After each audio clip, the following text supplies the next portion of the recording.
porque estaban agobiadas y desamparadas como ovejas sin pastor. La cosecha es abundante, pero pocos los obreros, les dijo a sus discípulos. Pídanle, por tanto, al Señor de la cosecha que envíe obreros a su campo. Hace no muchos años comenzamos en nuestras comunidades un proyecto que le hemos llamado el 2020. Y el propósito que tenemos es, con la ayuda del Señor, poder plantar una congregación de discípulos en todos aquellos lugares donde no tenemos congregación, pero especialmente en aldeas, en pueblos. Ya va a ser ahora 40 años,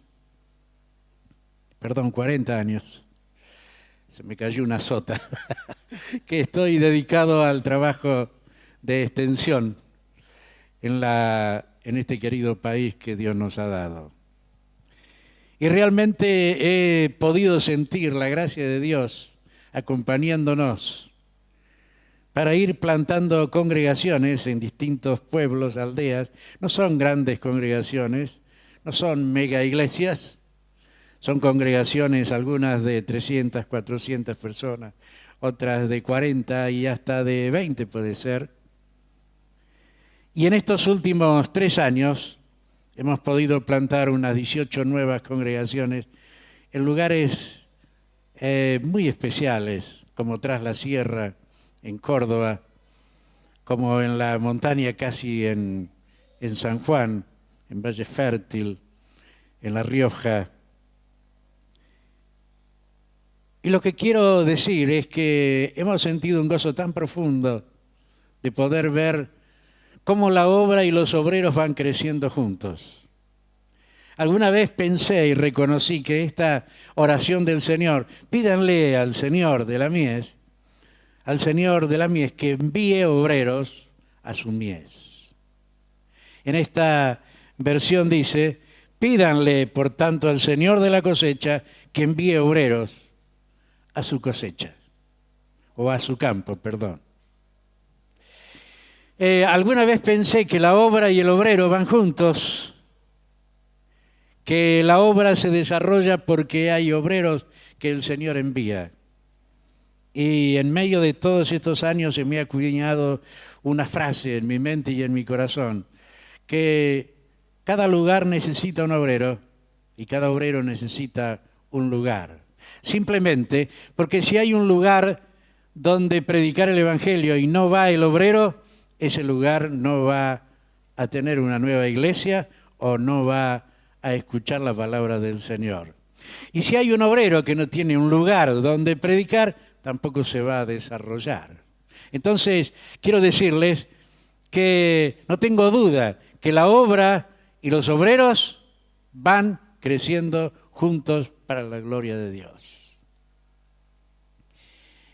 Tener pasión por la gente es compadecerse o es aprender a padecer junto con la gente. Aprender a vivir lo que esa gente vive, aprender a estar al lado de ellos y bendecirlos en el nombre del Señor. Recién le decía a Daniel, hace 2 días que regrese de Bolivia.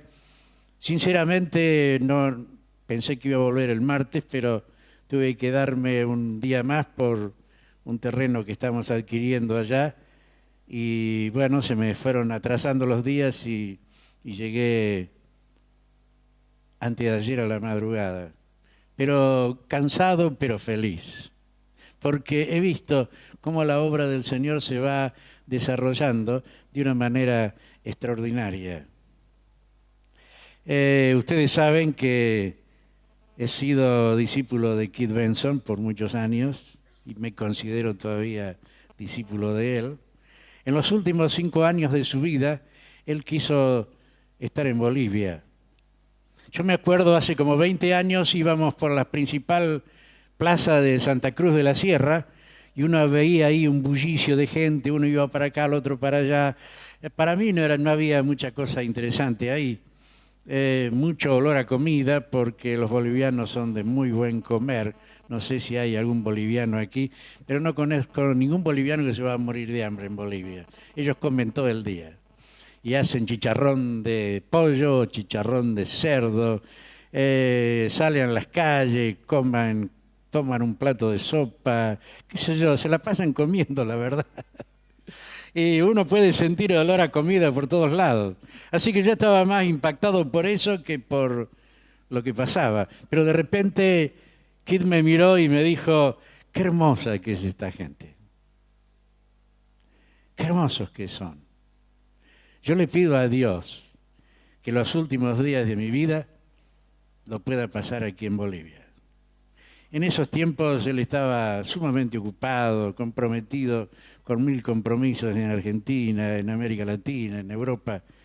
Y me parecía imposible que este hombre pudiera ocuparse de Santa Cruz de la Sierra algunos años de su vida. Pero los hombres que aman a Dios, las mujeres que aman a Dios y tienen compasión por la gente, se trazan un camino y lo cumplen, como ya lo vamos a ir viendo. Jesús fue el más apasionado de todos. ¿Cuántos dicen amén? Y él me llama la atención porque dice en este pasaje que él recorría todos los pueblos y aldeas, enseñando en las sinagogas, anunciando las buenas nuevas del reino, sanando toda enfermedad y toda dolencia. ¿Saben qué? Ese es nuestro presente, o debe ser nuestro presente, y este debe ser nuestro futuro. Andar por los pueblos, anunciar las buenas nuevas de Cristo, sanar, dice. No dice orar por los enfermos, dice sanar a los enfermos, sanarles en su dolencia. Y bueno, al ver las multitudes que vivían como ovejas sin pastor, tuvo compasión de ellos. Y cuando uno tiene compasión por algo, no puede esconderlo, lo expresa de alguna manera. Y Jesús dijo, ya sé lo que hay que hacer. Hay que pedirle al Señor de la mies, dice la otra versión 60, que envíe obreros a su mies. Yo ruego a Dios que en esta noche mi corazón y el tuyo se enciendan con una pasión, con una compasión, que no podamos vivir tranquilos sin predicarle el Evangelio a alguien. ¿Cuántos dicen amén? Porque el tiempo nuevo que viene, el avivamiento que viene sobre las naciones, no va a ser como los avivamientos o los movimientos que nosotros hemos experimentado. Tengo la certeza profética de parte de Dios que los tiempos que vienen serán tiempos en que la iglesia del Señor irrumperá sobre las naciones y habrá un gran avivamiento, y ese avivamiento será de grandes conversiones de miles y millones de personas. Ahora, mi corazón y el tuyo se tienen que ir apasionando. Mi corazón y el tuyo tienen que ir pensando, Señor, ¿cómo te vamos a servir? ¿Cómo vamos a hacer?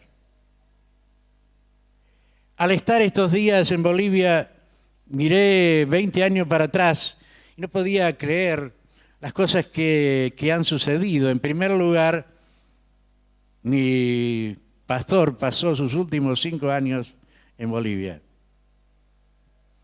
Hizo 2 cosas. Marcó un rumbo de pasión por la gente y se dedicó a armar un presbiterio de pastores, de evangelistas, de hombres que siguieran la obra del Señor. Siempre recuerdo en uno de mis viajes a Europa yo estaba preparándome para ir a Europa y él llegó acá a Argentina ya sabiendo que iba a morir. Así que él dijo, bueno, parece que toda mi familia quiere que me muera aquí, para mí lo mismo hubiera sido morir en Bolivia, porque él hablaba de la muerte como un paseo, como un pasar de aquí a un jardín, así hablaba. Así que yo estaba desesperado porque se moría mi padre espiritual, se moría el hombre que me había enseñado muchísimas cosas. Entre otras cosas, insinué la idea de no viajar, de quedarme ahí. Así que la hija mayor de Kit le dijo, ¿sabes una cosa, papi? Osvaldo y Julia no quieren viajar a Europa, quieren quedarse para estar con vos en estos últimos días. Y él me dijo, de ninguna manera, dijo. Así que me llamó por teléfono, con voz firme, aunque estaba muy enfermo. Me dijo, Osvaldo, me dijo Connie que no vas a viajar a Europa para quedarte acá. ¿Vos creés que si vos estás, yo igual no me voy a morir? Hay que ocuparse de la gente, querido. Yo soy salvo, me espera los brazos del Señor. Andá a Europa, visitá a los hermanos, sigan el trabajo, sigan haciendo lo que tienen que hacer, porque, bueno, como dijo Pablo, mi carrera se está terminando. Así que le dije a mi señora, no hay caso, si este hombre nos ve a aparecer por su dormitorio, nos va a sacar corriendo, mejor vamos a Europa. Me faltaban 10, 15 días para viajar. De repente otra llamada telefónica y me dice, estuve pensando, Osvaldo, ¿no podés hacer una escapada hasta Bolivia en estos días? Sí, lo que digas. Quiero que vayas para formar un presbiterio en Bolivia, para organizar el trabajo de evangelización a los niños, para evangelizar a los pueblos de Santa Cruz y Cochabamba y que desde ahí vayan a todos los pueblitos originarios. Estaba literalmente muriéndose, pero estaba pensando cómo serían los próximos años de la evangelización en Bolivia. Me siento muy dichoso de ser parte de esa visión. Hace 18 años se comenzó con trabajo con niños para atender a los niños bolivianos en las periferias de Santa Cruz, un lugar de muchas necesidades, un lugar donde muchos padres salieron a trabajar a Europa, después se hicieron de otra mujer en Europa y abandonaron a sus hijos aquí en Bolivia, o mujeres que hicieron lo mismo, que se fueron a trabajar a España, a Italia, a Alemania, a todos los lugares, y así fueron dejando niños desparramados por todos lados, niños violados, niños maltratados, niños que comían cuando podían lo que le daban sus abuelos, sus tíos, sus vecinos.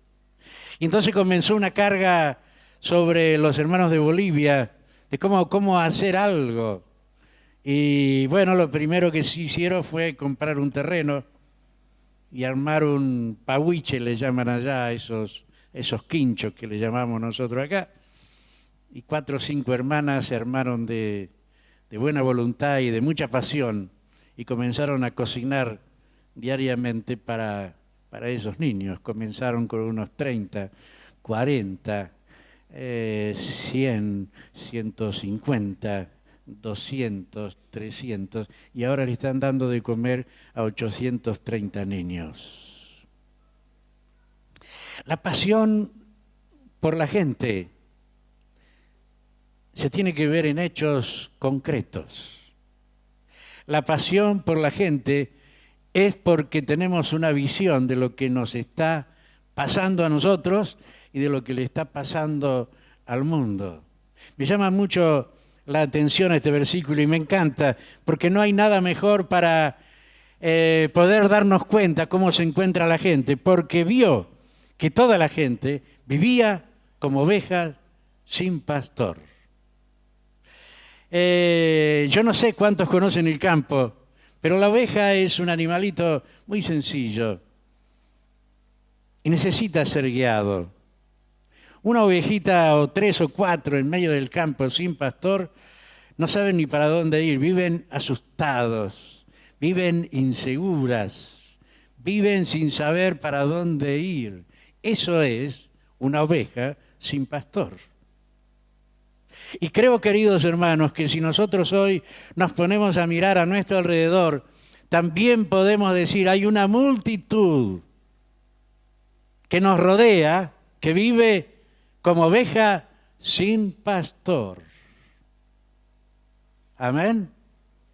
Que viven desorientados, que viven inseguros, que viven sin Dios y sin esperanza. Jesús tuvo compasión de ellos. ¿Y nosotros? ¿Qué vamos a hacer nosotros? ¿Saben qué? En esta relación de trabajo con los niños en Bolivia, tuvimos la oportunidad de conocer una ONG cristiana muy interesante, se llama Compassion, que nació en Corea justamente en los tiempos de la Guerra Mundial. Y al terminar la Guerra Mundial, Corea, como muchos países, quedaron devastados y había niños perdidos por todos lados. Y un pastor de Estados Unidos, que no recuerdo su nombre ahora, él fue enviado para visitar a los soldados que estaban en Corea. Así que su comisión no era predicar el Evangelio en Corea, sino orar, consolar, ayudar a los escuadrones de Estados Unidos en Corea. Y él cuenta que un día a mediodía estaba almorzando en un restaurante de la ciudad. Como en el salón de comedor había buena temperatura, dejó su abrigo ahí en una silla y de repente un niñito coreano vino, arrebató el abrigo y salió corriendo. Y él salió corriendo detrás del niñito y de su abrigo. Dice él que cuando iba corriendo no sabía por qué lo hacía, tanta preocupación por un abrigo. Pero siguió y siguió y siguió, no sé cuántas cuadras siguió, hasta que el niño en una curva se metió en una especie de asentamiento donde había muchos niños desabrigados, hambrientos. Y cuando llegó ese niño, como el abrigo era mucho más grande que él, tapó a 4 o 5 más y se adueñaron de su abrigo. Y él no pudo, no tenía fuerza para sacarles el abrigo. Volvió al hotel, cuenta él, llorando, gimiendo, y dijo: Señor, ¿qué puedo hacer por estos niños?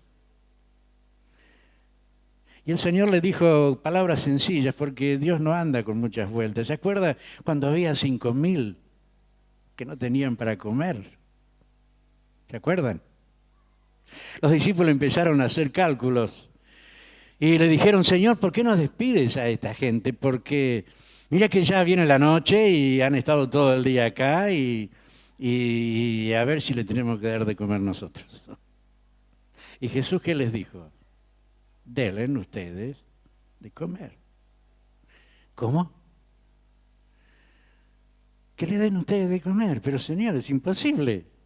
Miren, si a mí me dijeran, dale de comer a este auditorio simplemente, que no son 5.000, hay unas cuantas personas aquí, pero si me dijera a mí, dale de comer a toda esta gente, yo no sé qué haría. Le diría a Daniel o hermano, che, preparen no sé qué, mate cocido, aunque sea, vamos a darle algo a esta gente. Pero aquellos discípulos ya hasta habían hecho la cuenta: Señor, para darle de comer a esta gente necesitamos 300 denarios.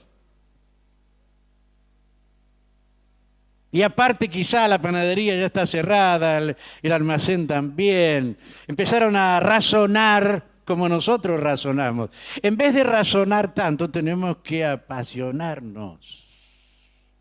¿Amén?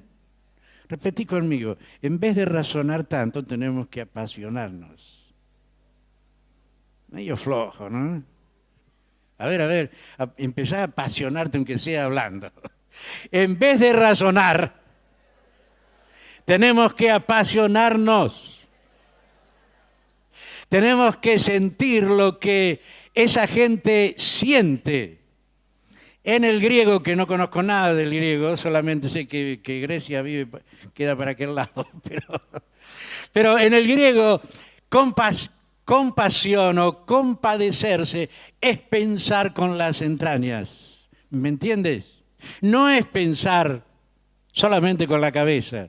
Es que toda esa situación que tienes enfrente se te mete en el corazón, se te mete en la mente y no te puedes sacar ese cuadro de esos chicos hambrientos, de ese hombre alcoholizado, de esa familia que se desarma en tus narices, de ese pueblo que vive como oveja sin pastor.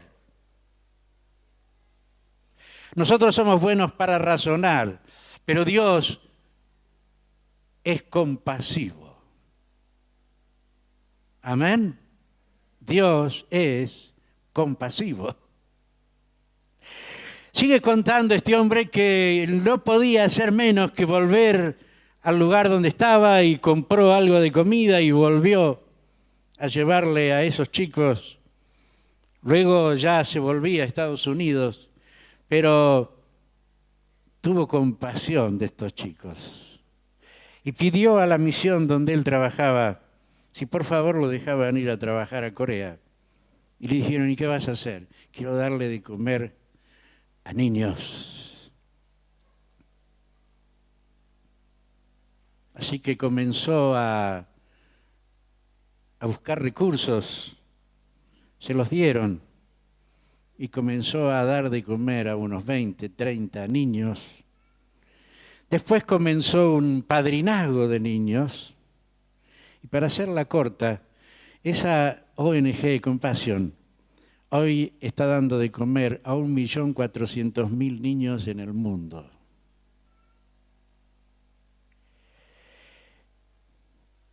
¿Saben qué? Dios no necesita de nuestros recursos, Dios necesita nuestro corazón. Cuando nosotros nos apasionamos, las cosas comienzan a funcionar. Porque Dios es un Dios compasivo. Y cuando encuentra un corazón compasivo, entonces Él le da todo lo que va necesitando. Nosotros somos parte ahora de esa ONG y apenas me da vergüenza pensar en que solamente le estamos dando de comer a 830 niños. Ahora digo, no es eso solamente, no vengo a hablar de los niños solamente acá, pero es para pensarlo, ¿no? Cuando Dios encuentra un corazón apasionado, como aquel jovencito entre medio de los 5.000, parece que tuvo algo de compasión. Y dijo, mire, yo tengo acá unos pedazos de pan y unos peces, unas poca cosa. Quizá algún buen evangélico hubiera dicho, ¿a dónde me escondo para comer esto? Porque en cuanto saque el pan y los peces, se me van a venir todo encima. Pero él no dijo así, fue a los discípulos y les dijo, mire, esto es lo que yo tengo. ¿Sirve para algo? ¿Servirá para algo?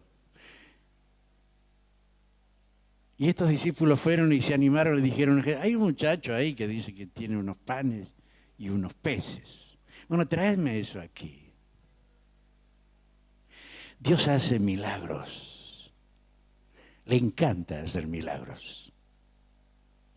Pero por sobre todas las cosas, le encanta ver hombres y mujeres apasionados. Yo ruego a Dios que apasione nuestro corazón, que muchos jóvenes especialmente puedan sentir que el futuro más glorioso que tienen por delante es sentir pasión por la gente. No te vas a hacer millonario, pero vas a adquirir un tesoro eterno en los cielos que nadie, ni Rockefeller, se podrá comparar a la riqueza que vas a atesorar en el cielo. Lamento cuando la iglesia muchas veces hoy vive hablando de, qué sé yo, de otras cosas, de otros elementos que me interesan mucho. Me interesaría tener 5 millones de dólares. ¿Saben todas las cosas que podríamos hacer? Pero primero, Dios quiere que mi corazón se apasione por la gente. Nada ha sido imposible en estos 40 años de ministerio aquí en Argentina y ahora en los últimos 10 años en Bolivia. Nada ha sido imposible. Todo es posible. Llega casi justito, casi en el momento en que ya parecía que no iba a llegar. Pero ¿sabe qué? Dios es soberano y tiene todo lo que nosotros necesitamos. Él es dueño de la plata, dueño del oro, dueño de todo, de todo. Él creó todo y puede crear cosas insospechables. Cuando nosotros miramos al mundo hoy, mi segundo punto en esto es, ¿qué visión tenemos de los días que estamos viviendo? Porque no solamente nos hace falta pasión, también nos hace falta visión. Y Jesús creo que lo dijo bien a los discípulos ahí en Juan 4, cuando le hablaba, los discípulos estaban desesperados. ¿Qué le pasa a Jesús? Ahora se ha puesto a hablar con esta mujer acá, ni ha comido. Ellos se habían ido a comprar algo para comer, recuerdan el pasaje, ¿no? Y cuando volvieron, lo vieron a Jesús hablando con la samaritana. Extraño, muy extraño, que un judío hablara con una samaritana, y más con la fama que tenía esa samaritana. Sin embargo, Jesús estaba apasionado, en una charla apasionada con la samaritana, y le decía, si tú supieras con quién hablas, vos pedirías de él agua y él te daría de beber. Entonces la mujer le dijo, dame de beber, para que no tenga que venir más aquí. Bueno, ustedes saben todo lo que pasó allí, todo lo que estaba pasando. Esta mujer fue tocada por Dios profundamente.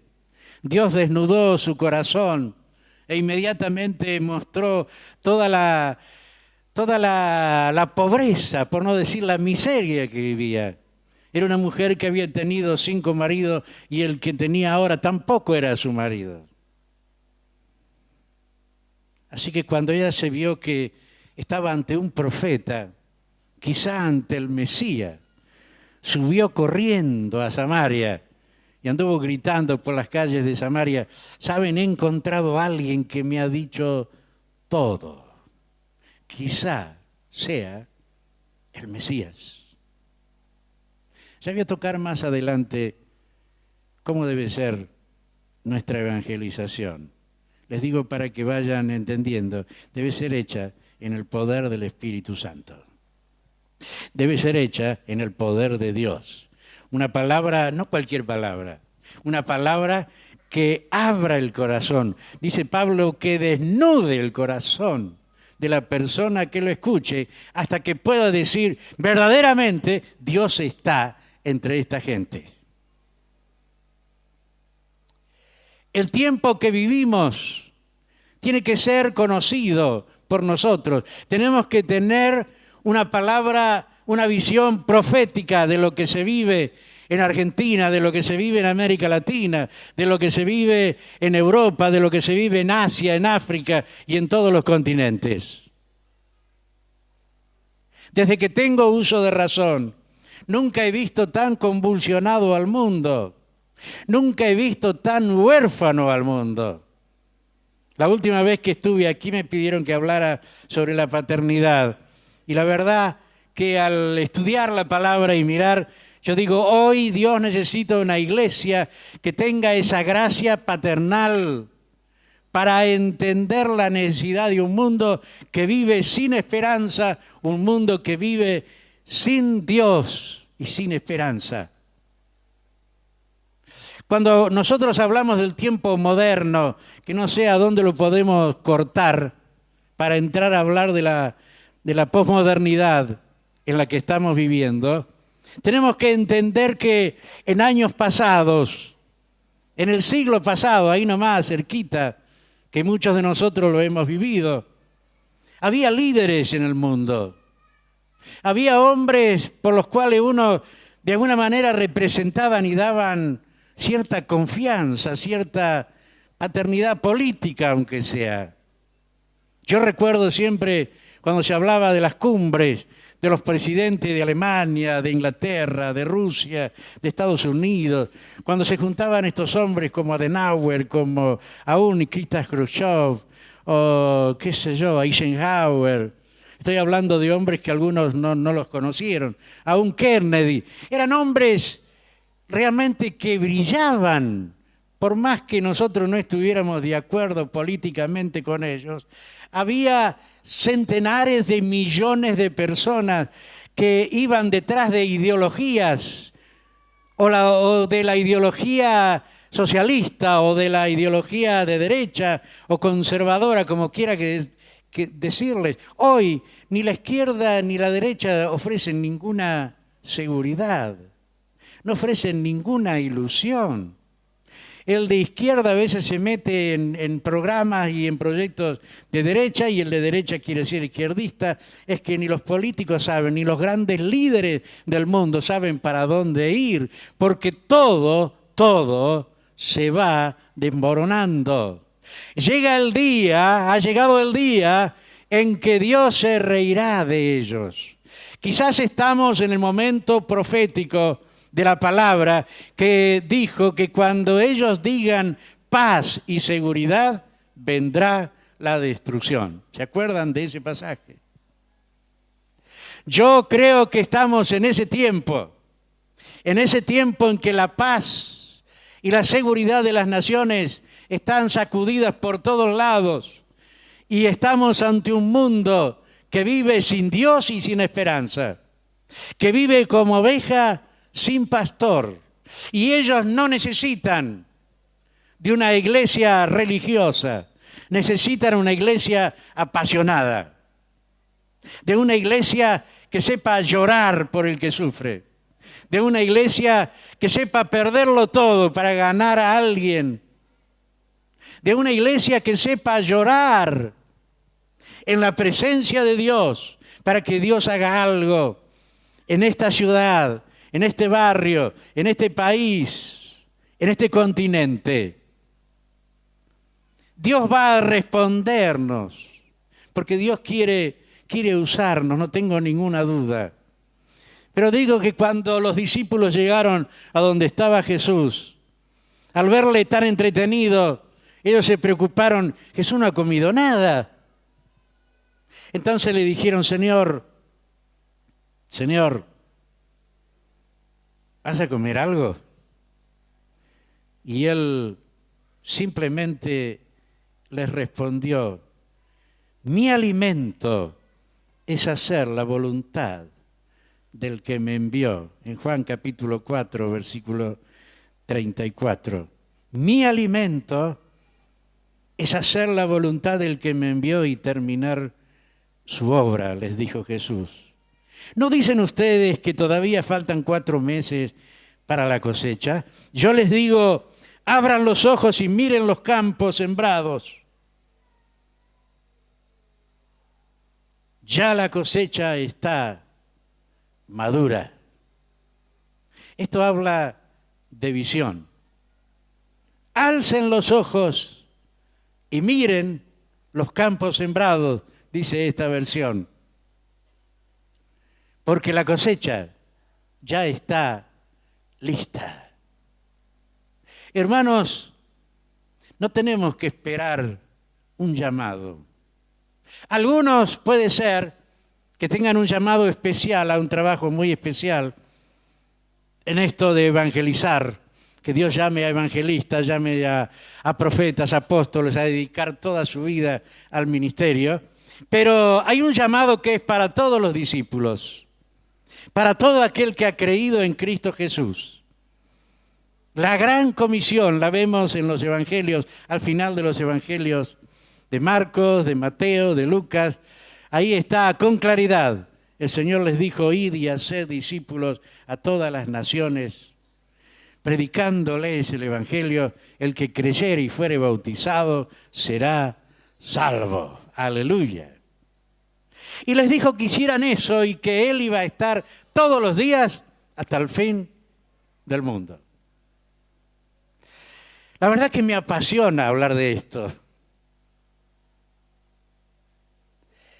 Cada discípulo del Señor, cada hermano que se ha convertido, que se ha bautizado y que ha sido lleno del Espíritu Santo, tiene la gran comisión como un llamado impostergable delante de Dios. Amén.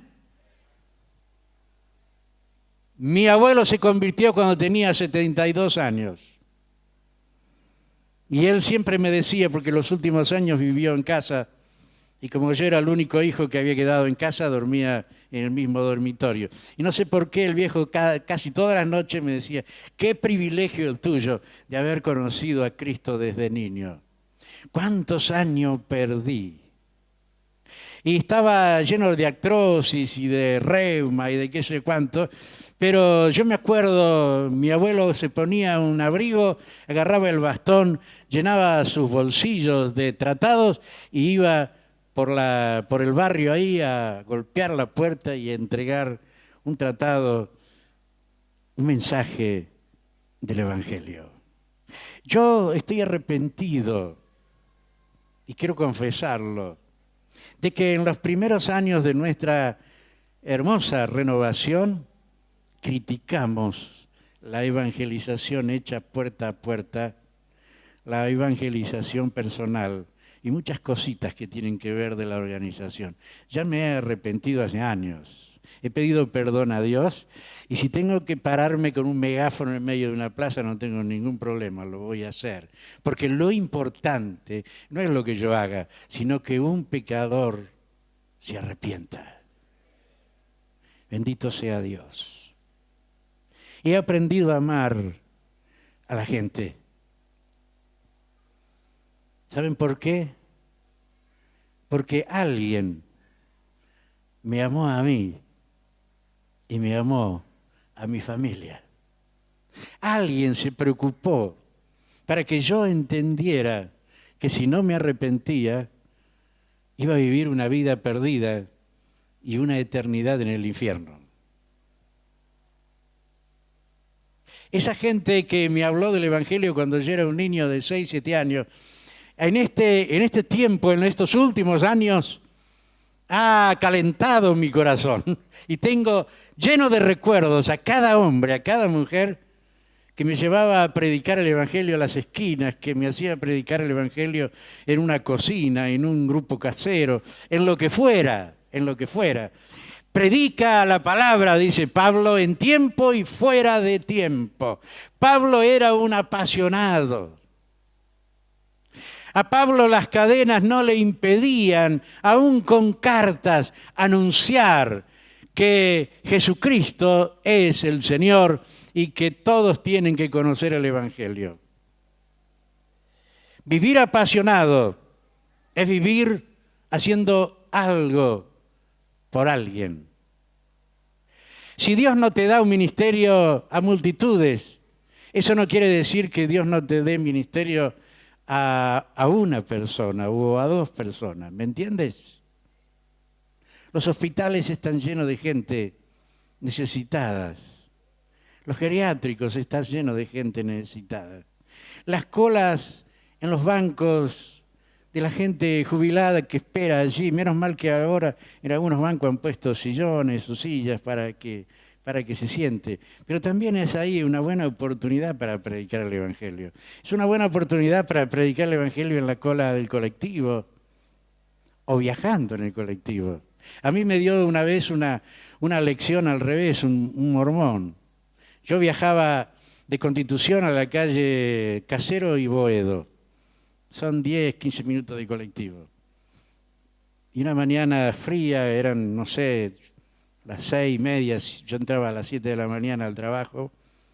Se acercó un muchacho jovencito y me dijo, ¿qué hora es?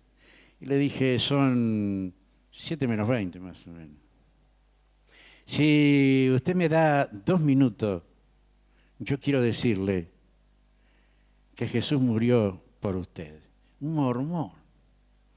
Y vos decís que son falsas doctrinas, qué sé yo. Yo no me animo a juzgar a nadie ahora. Porque, ¿saben por qué? Porque ese mormón me dio la lección de mi vida. Yo iba ahí como un tarado en el colectivo.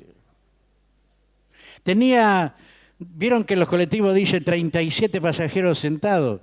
Tendría 37 pasajeros sentados y 40 parados. Y yo no le había predicado a nadie. Cuando tomé conciencia, le dije a este muchacho, mira, yo soy cristiano, pero te agradezco por la lección que me has dado.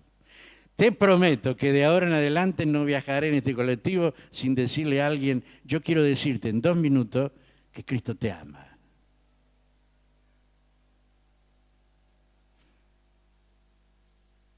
A veces pensamos que para predicar el Evangelio tiene que haber 1 hora y media de alabanza, linda, gloriosa, como la de acá, y después que me dé el micrófono y ahora predico. Esto es fácil. Esto es como pescar en la pecera, ¿vieron? Pero hay una multitud de gente que te rodea que está necesitando una palabra. Al hombre que te está cargando el tanque de nafta o de gas, lo que uses. A la chica, la cajera en el supermercado. No le tienes que predicar 1 hora. Pero es tan fácil decirle, ¿sabes una cosa? Dios te ama. ¿Qué? Dios te ama. Ivan Becker, que era un inglés cabeza dura, yo no estaba de acuerdo en muchísimas cosas con él, pero una cosa me enseñó. Él decía, yo voy a predicar el Evangelio, estoy en una estación de servicio cargando la gasolina, no puede ser que yo no le predique el Evangelio. Y lo predico fuerte, para que si no me escucha el que me está atendiendo, me escuche el otro. Entonces él llegó un día ahí por San Justo, estaba cargando, tenía una estanciera en aquellos años 70, 72. Y le dice, ¿sabes una cosa, muchacho? Dios quiere salvarte, quiere bendecirte. ¿Conoces a Dios? Y el otro echaba nafta y lo miraba, no. Pero cuando se iba a ir, otro de los muchachos que estaba cargando, dice, Señor, escuché que le decía a mi compañero que Dios lo ama, que Él tiene un propósito eterno. Yo estoy mal, Señor, ¿me puede hablar? Dijo, sí, pero vos ahora estás trabajando. ¿A qué hora salís? Salgo a la 1. Bueno, a la 1 yo estoy aquí, porque vos ahora estás trabajando. A la 1 estaba paradito ahí. Pasión por la gente. ¿Me entienden? Ese, ¿cómo le llaman acá? No me acuerdo, digo, porque yo ando por todos lados y después no me acuerdo. Allá en Bolivia le dicen bombista, no sé cómo se le dice acá ahora. Pero quiero decir que este muchacho es el pastor Amarilla en Casanova en este momento. Perdemos tanto tiempo sin hablar de Cristo, porque hemos perdido el ejercicio. Yo creo que tenemos que volver a ese tiempo. Predicar la palabra del Señor a quien sea. ¿Me entienden?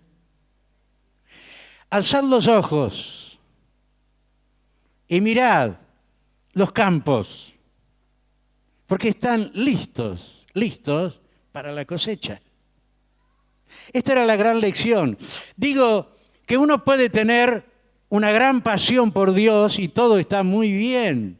Bendito sea Dios. Pero también tenemos que tener pasión por los que se pierden, porque Dios no tiene otra herramienta que nosotros para predicar el Evangelio. ¿Me entienden? Dios no va a mandar ángeles a predicar el Evangelio, lo puede hacer. Pero el día que Dios tenga que usar otro recurso, que no sea nosotros, que no sea la iglesia, para anunciar el Evangelio, nosotros habremos perdido una gran bendición. El gozo que da llevar a alguien a los pies de Cristo, les puedo asegurar que es inexplicable. No sé lo que siente la madre cuando da a luz un hijo. Sé lo que siente un padre cuando la mujer tiene un hijo. Pero qué alegría, qué hermosura. Hermanos, cuando empezamos a ver gente que se empieza a convertir, hasta nos ayuda a nosotros a crecer. Hasta nos ayuda a nosotros a vivir una vida más ordenada, porque este nuevito empieza a pisarnos los talones y nos toma a nosotros como ejemplo, y nosotros nos empezamos a cuidar para no ser mal ejemplo para el nuevo. Es una cosa de familia, ¿me entienden? Nace un niñito en una casa y todo casi se organiza como punto central de ese niñito. No hagan ruido, porque el bebé está durmiendo. No grites, porque esto o aquello. Empezamos a ordenar todo alrededor de ese niño. Y creo que no hay mayor bendición para la iglesia que centenares, que miles se entreguen a Cristo Jesús. Los campos están listos para la cosecha. Le dijo Jesús a sus discípulos. Ustedes dicen que faltan 4 meses. Era un dicho judío ese, como nosotros que decimos muchas veces, puede hacer que tronando llueva, ¿no? Es un refrán. Y los judíos tenían ese refrán. Mira, recién sembramos, falta 4 meses para la cosecha, aunque se tratara de cualquier cosa. Y Jesús le dijo, usó ese dicho popular, folclórico, digamos, y les dijo, ustedes dicen que faltan 4 meses para la cosecha, yo les digo que ya la cosecha está madura. Solamente falta que vos y yo nos apasionemos. ¿Cuántos dicen amén? Pasión por la gente me pidieron, yo no voy a hablar de otra cosa. Podría hablarle de 1000 cosas, pero me encanta hablar de este tema. Pasión por la gente es lo que mantiene la fe viva en medio de la iglesia. Pasión por la gente abre las ventanas de los cielos para que se produzcan milagros, para que se produzcan prodigios, para que la gloria de Dios descienda sobre nosotros.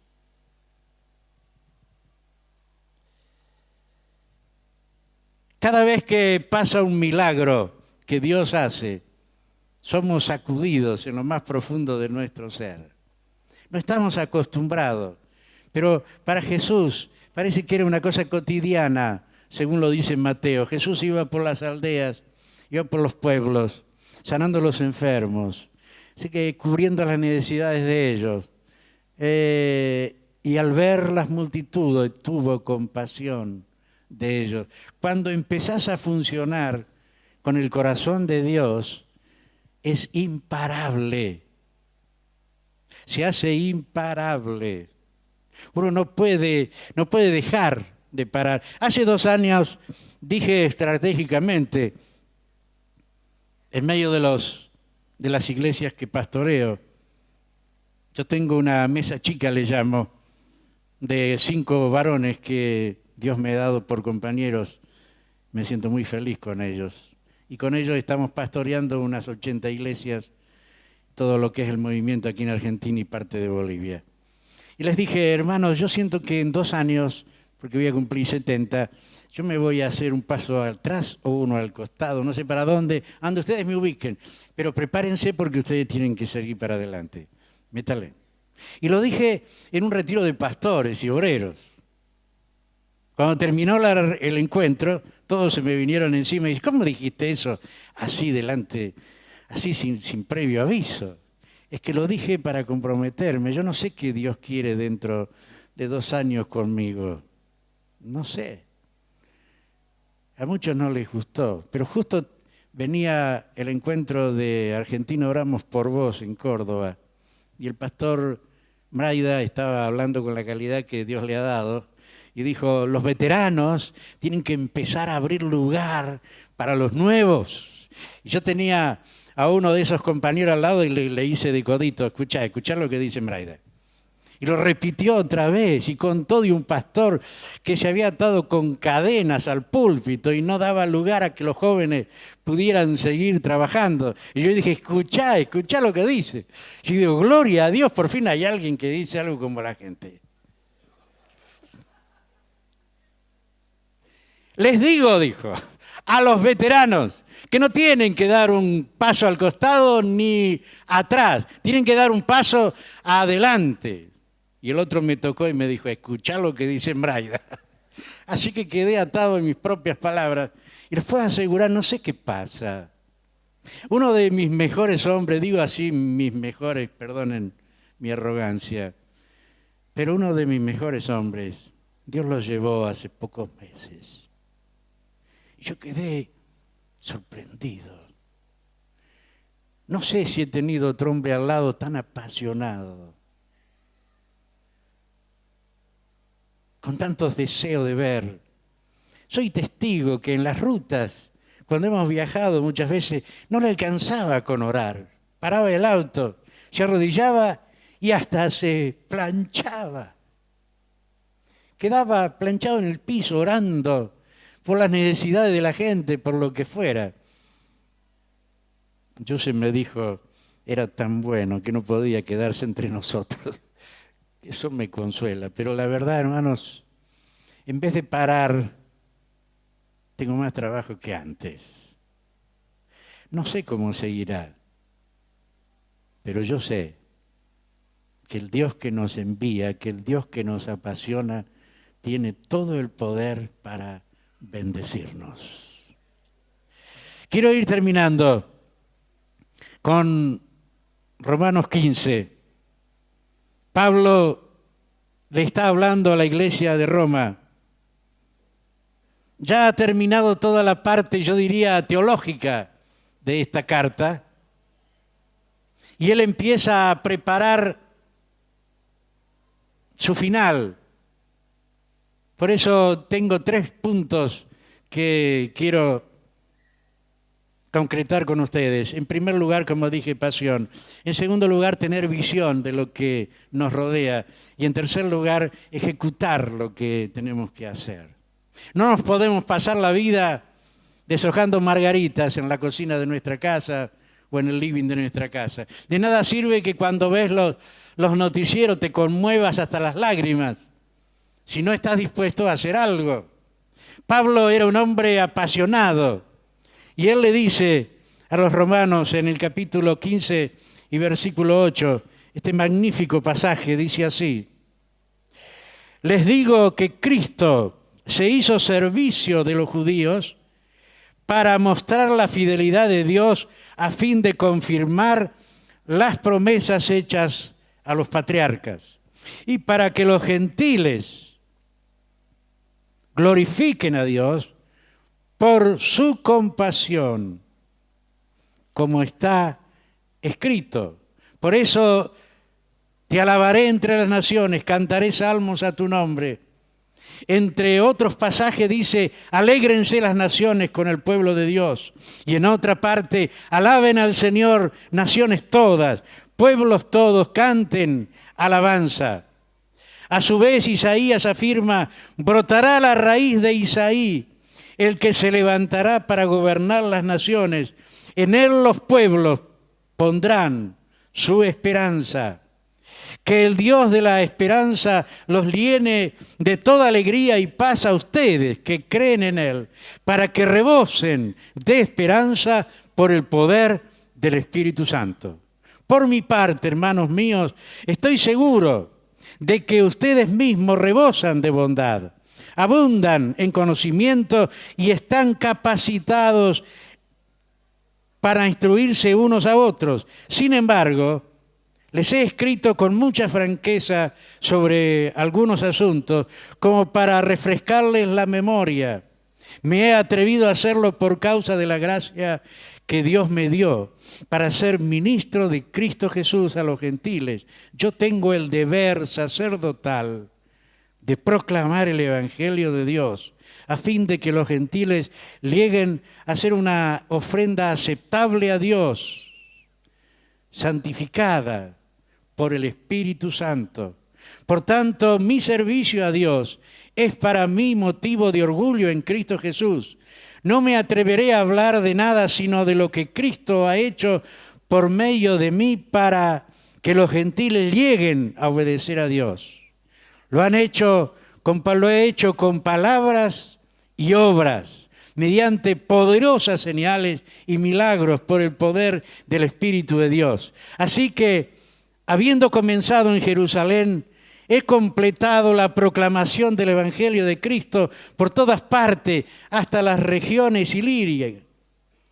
En efecto, mi propósito ha sido predicar el Evangelio donde Cristo no ha sido conocido, para no edificar sobre fundamento ajeno. Más bien, como está escrito, los que nunca habían recibido noticias de Él lo verán y entenderán los que habían oído hablar de Él. Este trabajo es lo que muchas veces me ha impedido ir a vosotros.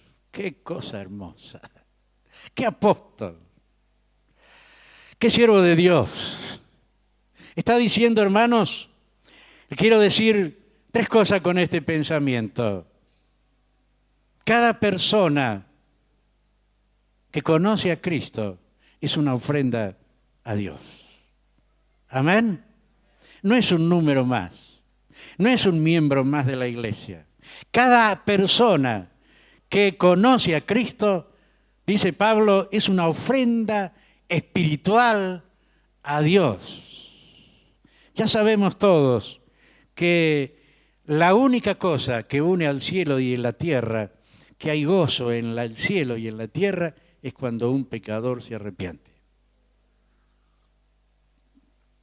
Por lo tanto, nuestro ministerio, nuestra pasión en ganar gente, tiene un significado tremendo, tremendo, incomparable en todos nuestros proyectos o en todo lo que nosotros querramos tener. Pablo dice, hermanos, yo he recorrido todas estas regiones y no he dejado un pueblo, una aldea sin predicar el Evangelio. ¿Y saben qué? Si ustedes siguen leyendo, dice, ya no me queda lugar en estos lugares o en estas tierras, por eso quiero ir a vosotros, quiero ir a España, quiero ir a Roma para predicar el Evangelio también allí y allí también tener algún don. ¡Qué cosa hermosa!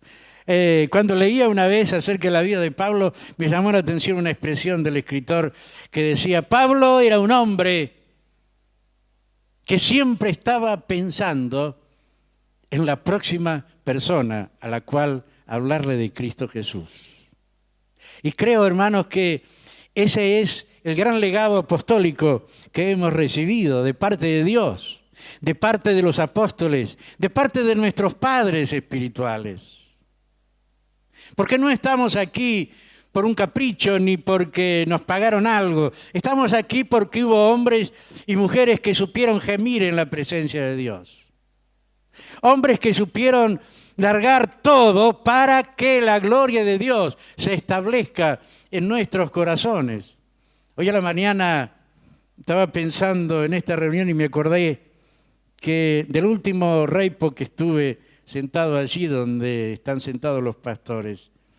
Y estaba el papi Pradas ahí sentado al lado mío, me miró y me dijo, nunca me acompañaste a Europa. En medio de la adoración, yo quería cantar, pero él me quería hablar. Creo que fue el último reipo, por lo menos que yo lo veía aquí. Y me dijo, nunca me acompañaste. Y yo le dije, pero yo no le decía Pape, le decía Jorge, teníamos una afinidad muy hermosa. Le digo, Jorge, pero ustedes han hecho una obra tremenda. Sí, pero yo te digo que la tenemos que hacer juntos. Tenemos que enviar, no me acuerdo si me dijo 100 familias, porque yo a esa altura estaba recibiendo casi un reto apostólico. Tenemos que enviar 100 familias a Europa. Y yo digo, qué bien que lo hacen ustedes. Te digo que tenemos, me dijo, ¿no? Ustedes saben cuando él levantaba la voz. Y el pastor que me acompañaba me dijo, estaba enojado el viejito. Claro que estaba enojado. ¿Sabe lo peor que le puede pasar a un apóstol? Lo peor que le puede pasar a alguien que ha experimentado este glorioso ministerio de llevar a la gente a Cristo Jesús. El gran temor es que la próxima generación no lo haga. Hay muchos que estamos pasando, pero con la poca fuerza que nos quede, les diremos hasta el último momento, prediquen en tiempo y fuera de tiempo. Hagan la obra de evangelista, porque para esto hemos sido llamados. Pablo podía decirle a la gente, he recorrido todas estas regiones y ahora quiero ir a ustedes, quiero ir allí, a Italia, quiero ir a Roma, quiero ir a España. ¡Qué cosa tremenda! Esos han sido y son nuestros padres espirituales. Pradas, García, Kit Benson, qué sé yo cuántos, ya no están entre nosotros, pero podemos tener la esperanza, podemos tener la memoria, como decía hoy Daniel, tenemos que tener en nuestra memoria constantemente lo que hicieron estos hombres para que esta iglesia exista. Lo que hicieron estos hombres para que el evangelio llegara a Bolivia, a Perú, a Chile, a España, a Holanda, a Inglaterra, a Francia y a todo, hasta lo último de la tierra. Pablo tenía autoridad espiritual y moral para decir, hermanos, he recorrido todos estos lugares y yo sé que cada uno de los que se entregó a Cristo es una ofrenda espiritual a Dios. No pienses en ganar a alguien para que todos sepan que eres un evangelista. Piensa en que este hombre que hoy está humeando en el pecado, que se está quemando en el vicio, mañana sea una ofrenda agradable, espiritual a Dios. La segunda cosa que veo que Pablo está diciendo, y no quiero dejarla pasar por alto, él dice, lo he hecho todo con palabras y obras, y lo he hecho en el poder del Espíritu Santo. Anímate, anímate a mover el Espíritu, anímate a caminar sobre las aguas. No te aflojes ante las circunstancias más difíciles. A veces estamos frente a alguien que se está muriendo y digo, ¿y si oro y no se sana? Y no es cosa tuya, orá. Bendecilo. Bendecilo. Porque tú no naciste para hacer milagros, pero sí naciste para bendecir. Bendice al que sufre, llora con el que llora. Hace 2 o 3 años conocí un hombre en Bolivia, mejor dicho, conocí a la mujer. Estuvo en un retiro con nosotros, ella era católica, y vino a nuestro encuentro. Y ahí entre, 500 personas, yo no la conocía, pero pidió para hablar conmigo antes de irse a su casa y me dijo, yo, pastor, he sido católica, dijo, pero en estos días me he entregado a Cristo, para colmo había bautismo y la bautizaron y todo allí a ella. Pero ahora tengo que regresar a mi casa y mi casa es un infierno. ¿Pero por qué?, le dije. Y sacó de entre sus ropas una foto de un muchacho de 22 años que hacía 20 días antes del retiro que había muerto por leucemia. Por eso ella estaba allí, porque estaba quebrada. Pero mi marido no sale del dormitorio de mi hijo. No hay forma, no escucha a nadie. Perdonen, se me ha metido un bichito por ahí. Es más grande que un piojo, por eso me molesta.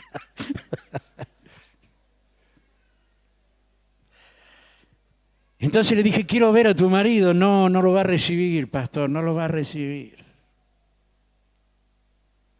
Le digo, pero ¿y cómo puedo hacer? Dice, hay un hermano que lo ha visitado, si él le habla a lo mejor, pero era casi imposible que lo recibiera. Pero yo quiero ir y llorar con tu marido, quiero estar al lado de él. Así que para hacerla corta, el otro día pude visitarlo.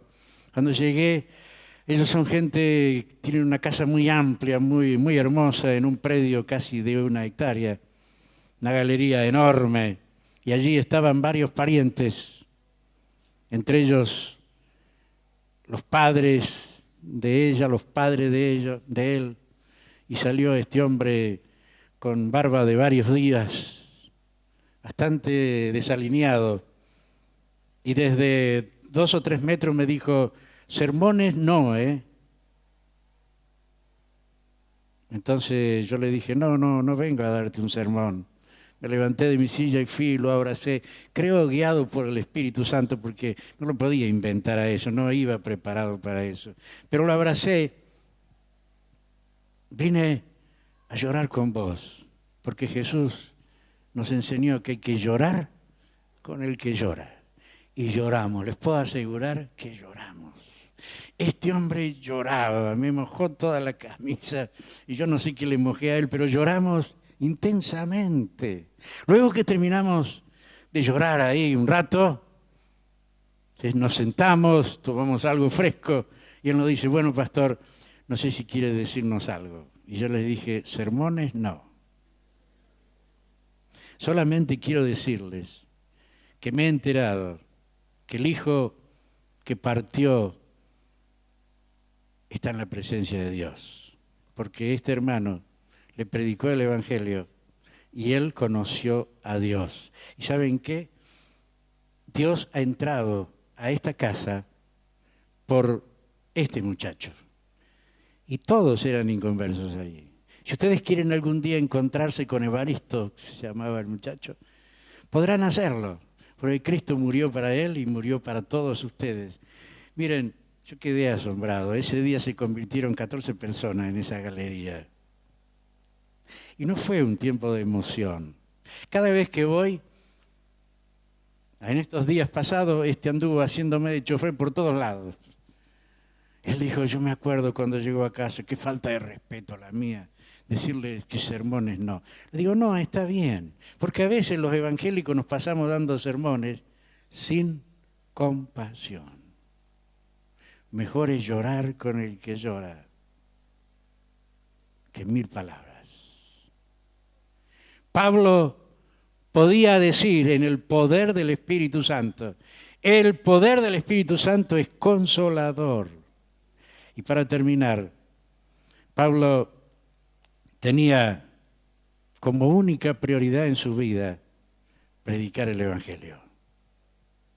Hermanos, el otro día leí una frase de Spurgeon que dijo, el fuego que jamás debe dejar de arder en la iglesia es el fuego de la evangelización.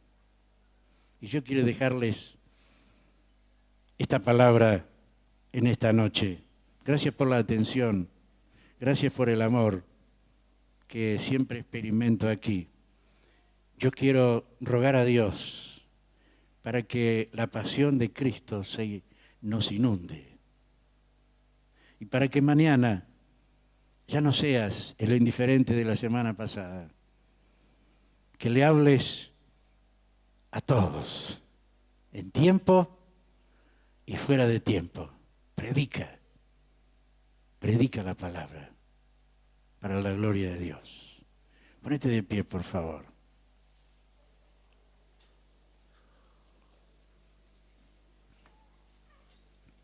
Bendito Dios, te damos gracias por tus misericordias. Te damos gracias porque eres un Dios compasivo, porque nos has demostrado cuánto nos amas. Señor, como decía el salmista, cada uno de nosotros deberíamos haber sido condenados, perdidos, pero tú tuviste compasión y enviaste a Cristo Jesús para perdonar nuestros pecados y para hacernos un hombre nuevo, una mujer nueva. Dios, te ruego en el nombre de Jesús en esta noche que tu palabra, no mi palabra, tu Espíritu Santo encarne en cada vida esta pasión que Jesús tuvo. En esta noche todos juntos te pedimos, envía obreros a la mies, Señor. Envía hombres y mujeres apasionados, que aunque sea le darán pan a un hambriento, un vaso de agua a un sediento, que visitarán una cárcel o un hospital, que le predicarán a los pobres y a los ricos, que anunciarán tu palabra a diestra y a siniestra. Señor, ayúdanos, porque vemos a nuestro alrededor que la gente vive como ovejas sin pastor. Señor, llénanos de tu Espíritu. Señor, danos dones y ministerios poderosos en ti, Señor. Te rogamos que al poner las manos sobre los enfermos sean sanados, que al hablar con el afligido sea consolado, que al predicar tu palabra un pecador se arrepienta. Señor, queremos prepararnos para el día glorioso que viene, en que la iglesia será la única esperanza para este mundo. Señor, ayúdanos a ser hombres y mujeres de tu reino, que avancemos por los pueblos, las aldeas, en las fábricas, en las oficinas, por las calles, que podamos decir que Cristo Jesús es el Salvador del mundo, que Cristo Jesús es Señor de todas las cosas. Bendícenos, Dios. Establece tu reino en nuestros corazones. En el nombre de Jesús. Amén y amén.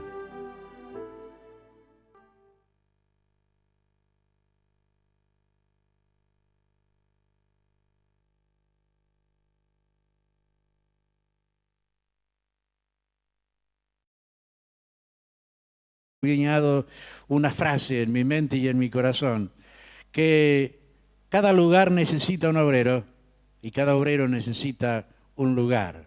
Simplemente porque si hay un lugar donde predicar el Evangelio y no va el obrero, ese lugar no va a tener una nueva iglesia o no va a escuchar la palabra del Señor. Y si hay un obrero que no tiene un lugar donde predicar, tampoco se va a desarrollar.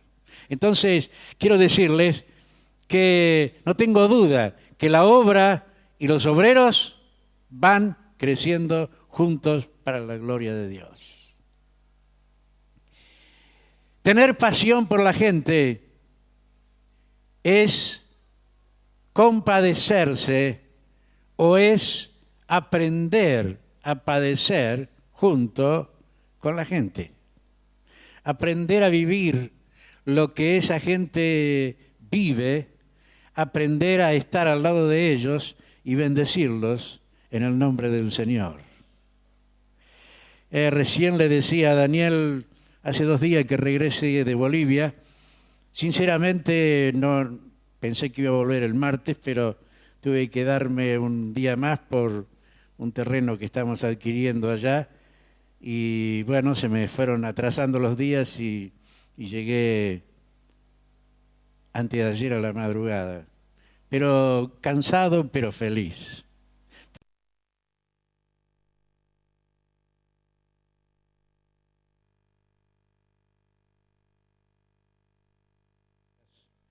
Porque estaban agobiadas y desamparadas como ovejas sin pastor. La cosecha es abundante, pero pocos los obreros, les dijo a sus discípulos. Pídanle, por tanto, al Señor de la cosecha que envíe obreros a su campo. Hace no muchos años comenzamos en nuestras comunidades un proyecto que le hemos llamado el 2020.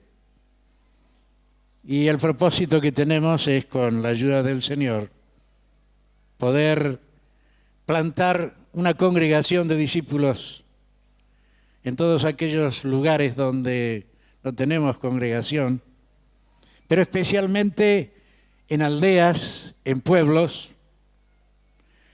Ya va a ser ahora 40 años, se me cayó una sota, que estoy dedicado al trabajo de extensión en este querido país que Dios nos ha dado. Y realmente, porque he visto cómo la obra del Señor se va desarrollando de una manera extraordinaria. Ustedes saben que he sido discípulo de Keith Benson por muchos años y me considero todavía discípulo de él. En los últimos 5 años de su vida, él quiso estar en Bolivia. Yo me acuerdo, hace como 20 años íbamos por la principal plaza de Santa Cruz de la Sierra y uno veía ahí un bullicio de gente, uno iba para acá, el otro para allá. Para mí no había mucha cosa interesante ahí. Mucho olor a comida, porque los bolivianos son de muy buen comer. No sé si hay algún boliviano aquí, pero no conozco ningún boliviano que se va a morir de hambre en Bolivia. Ellos comen todo el día y hacen chicharrón de pollo, chicharrón de cerdo, salen a las calles, toman un plato de sopa, qué sé yo, se la pasan comiendo, la verdad. Y uno puede sentir el olor a comida por todos lados. Así que yo estaba más impactado por eso que por lo que pasaba. Pero de repente Kid me miró y me dijo, qué hermosa que es esta gente. Qué hermosos que son. Yo le pido a Dios que los últimos días de mi vida lo pueda pasar aquí en Bolivia. En esos tiempos él estaba sumamente ocupado, comprometido con 1000 compromisos en Argentina, en América Latina, en Europa. He podido sentir la gracia de Dios acompañándonos para ir plantando congregaciones en distintos pueblos, aldeas. No son grandes congregaciones, no son mega iglesias, son congregaciones, algunas de 300, 400 personas, otras de 40 y hasta de 20 puede ser. Y en estos últimos 3 años hemos podido plantar unas 18 nuevas congregaciones en lugares muy especiales, como Tras la Sierra, en Córdoba, como en la montaña casi en San Juan, en Valle Fértil, en La Rioja. Y lo que quiero decir es que hemos sentido un gozo tan profundo de poder ver cómo la obra y los obreros van creciendo juntos. Alguna vez pensé y reconocí que esta oración del Señor, pídanle al Señor de la mies, que envíe obreros a su mies. En esta versión dice, pídanle por tanto al Señor de la cosecha que envíe obreros a su cosecha, o a su campo, perdón. Alguna vez pensé que la obra y el obrero van juntos, que la obra se desarrolla porque hay obreros que el Señor envía. Y en medio de todos estos años y me parecía imposible que este hombre pudiera ocuparse de Santa Cruz de la Sierra algunos años de su vida. Pero los hombres que aman a Dios, las mujeres que aman a Dios y tienen compasión por la gente, se trazan un camino y lo cumplen, como ya lo vamos a ir viendo. Jesús fue el más apasionado de todos. ¿Cuántos dicen amén? Y él me llama la atención porque dice en este pasaje que él recorría todos los pueblos y aldeas, enseñando en las sinagogas, anunciando las buenas nuevas del reino, sanando toda enfermedad y toda dolencia. ¿Saben qué? Ese es nuestro presente o debe ser nuestro presente, y este debe ser nuestro futuro. Andar por los pueblos, anunciar las buenas nuevas de Cristo, sanar, dice. No dice orar por los enfermos, dice sanar a los enfermos, sanarles en su dolencia. Y bueno, al ver las multitudes que vivían como ovejas sin pastor, tuvo compasión de ellos. Y cuando uno tiene compasión por algo,